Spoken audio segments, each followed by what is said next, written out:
Қазақстан мұсылмандар діни басқармасы екі ел арасында меморандум жасалған кейбір мемлекеттер бар.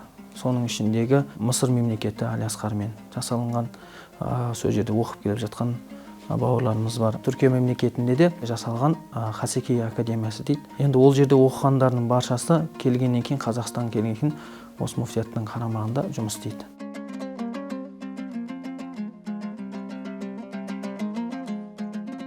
Ең басты нәрсесі ол жақтағы ұстанып жүрген салт дәстүрлерін кейбір кезде алып келіп қауіп төндіруі мүмкін. Басқа да мемлекеттердің мысалы пәтуалары біздің Қазақстанға жарамайды кейбір мәселелер. Ол біздің өзіміздің де Қазақстан мұсылмандар діни басқармасының пәтуа бөлімі бар.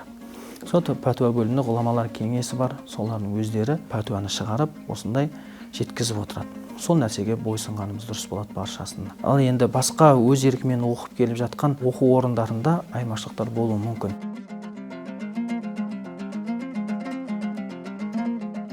Тоғыз медресе бар. Астана қаласы, Алматы қаласында, Шымкентте бар, Ақтөбе қаласы, Орал деген секілді осындай Қазақстанның 9 медресесі бар. Сол медреселерді оқып, діни білім алса да болады. Енді одан ары қарай жетілдірем дейтін болса, шетелден де алып келуіне ұқсайды. Бірақ жаңағы Қазақстан мұсылмандар діни басқармасы меморандум жасалған сол білімді берілетін жерлерге барып алатын болса, ол кезде қауіп ондай жоқ, ондай қауіп болмайды.